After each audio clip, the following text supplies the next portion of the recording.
pero de un modo muy arbitrario, políticamente, con el ex ministro de Defensa y diputado electo por Fuerza Patria, Agustín Rossi. Para casi todos lo conocen como el Chivo, ¿no? ¿Cómo te va, Agustín? ¿Qué tal? Buenos días. Hola Liliana, ¿qué tal? Buen día para todos, buen domingo para todos. Buen domingo, gusto en saludarte.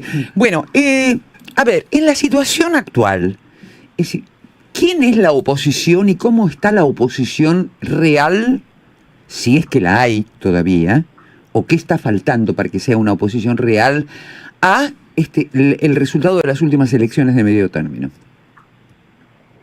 Bueno, sin ninguna duda que ha quedado planteado, según las elecciones de medio término, que la fuerza política opositora más importante es el Partido Justicialista, el peronismo, que se ha presentado con distintas denominaciones en las últimas elecciones, ¿no? Sí. Yo tengo un análisis un poco contrahegemónico. A ver. Porque intento mostrar que es una elección la que hizo el peronismo de 35 puntos, cuando se suma no solamente Fuerza Patria, sino adecuadamente todos aquellos espacios políticos que convergen en el peronismo, que es una elección que nos deja solamente 2 puntos de lo que sacamos junto con Sergio Massa en la primera vuelta.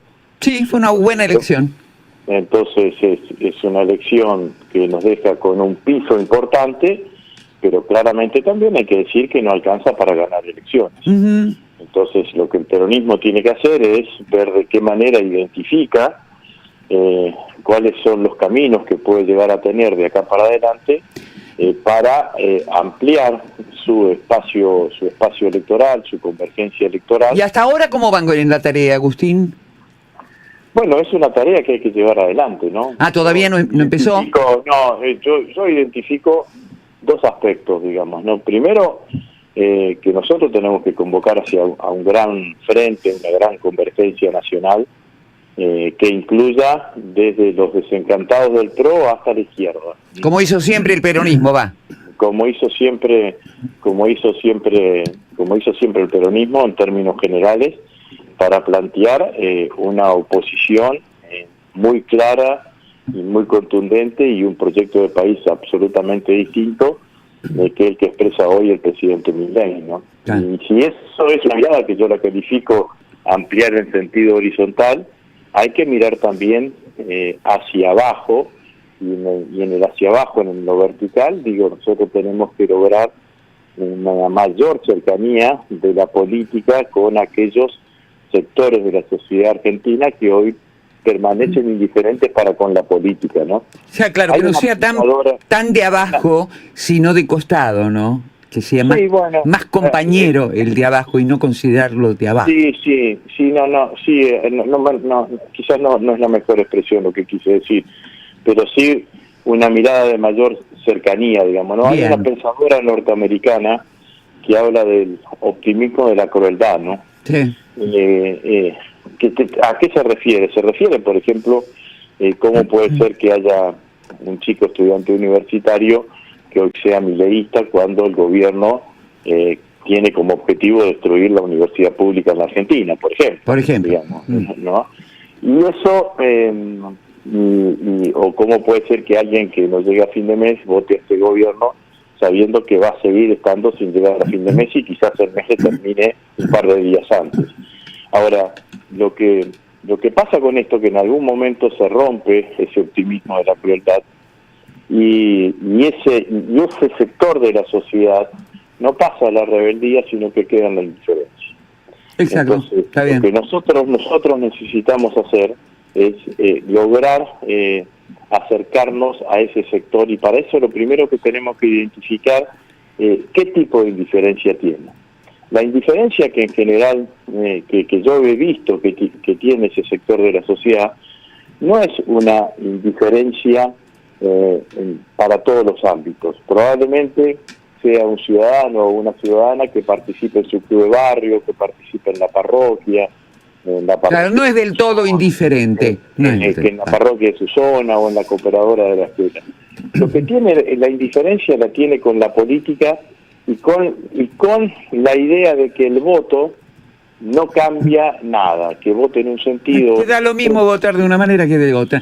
Aquí termina haciendo su vida termina siendo así su vida cotidiana. Entonces, yo creo que cuando que hay que caracterizarlo bien ese ciudadano, porque es un ciudadano que, por ejemplo, se pone, voy a dar un ejemplo muy práctico, digamos, no puede dedicarles todo un sábado y todo un domingo a vender pollos para juntar recursos para su club de barrio, para que puedan arreglar la pileta, para que en este verano sus hijos puedan disfrutar de esa pileta, pero que cree que su acción ahí sí modifica algo de su vida diaria, de su vida cotidiana, y que la política no le modifica algo de su vida diaria y de su vida cotidiana. Está bien. Entonces, ahí es donde nosotros tenemos que tratar de conciliar, tratar de llegar y de construir ese puente entre esos ciudadanos que tienen diferencia con la política, pero que no son indiferentes al sentido colectivo de la vida, que son solidarios,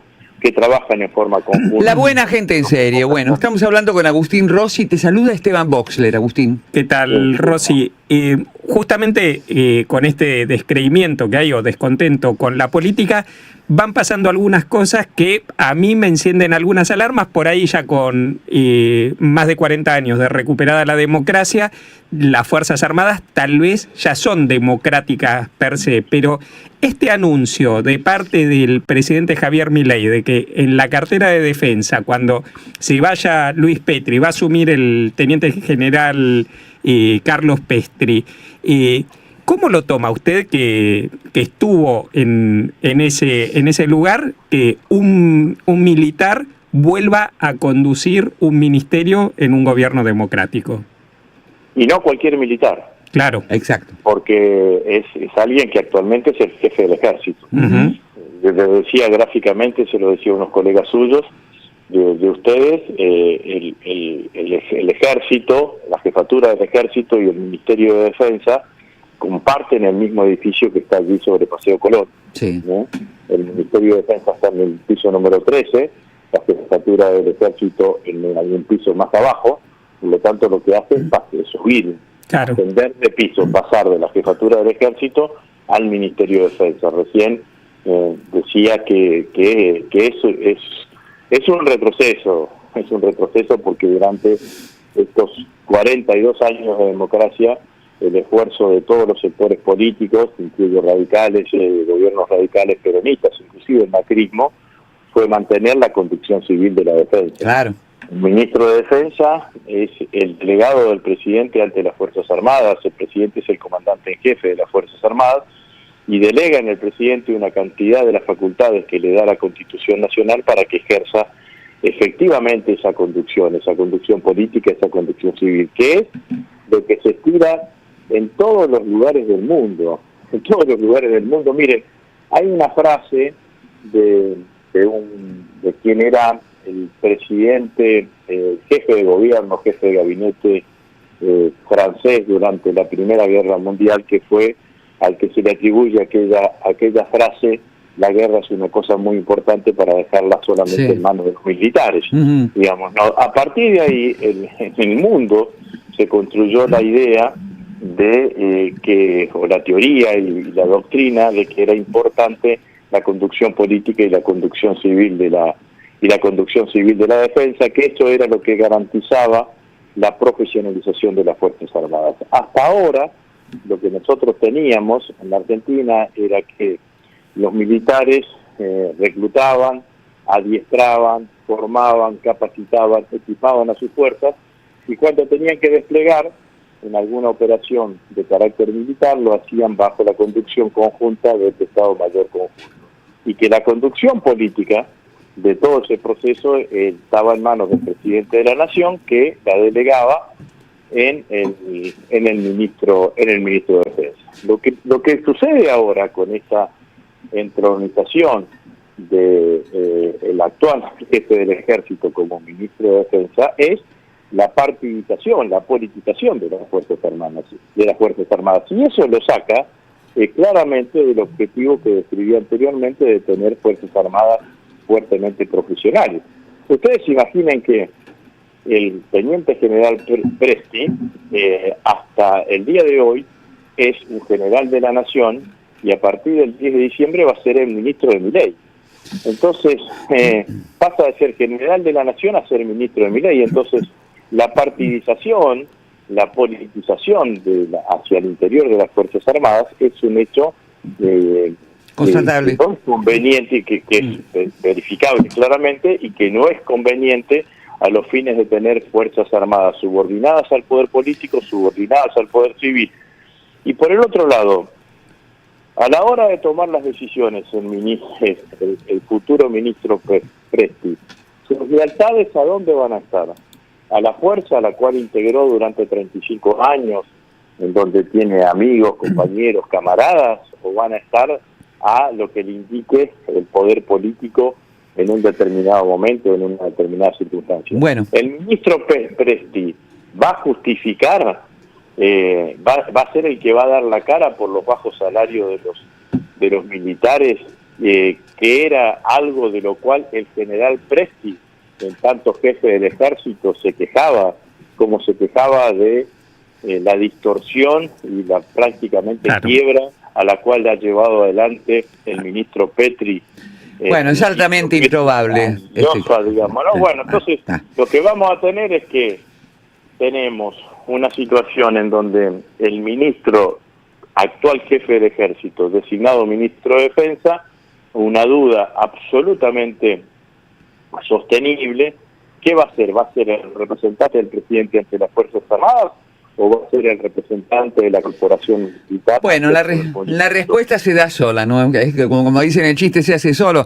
Agustín Rossi, como diputado electo de Fuerza Patria, a partir del 10 de diciembre vas a tener una alta responsabilidad también en este tema, como todos los integrantes de tu bloque.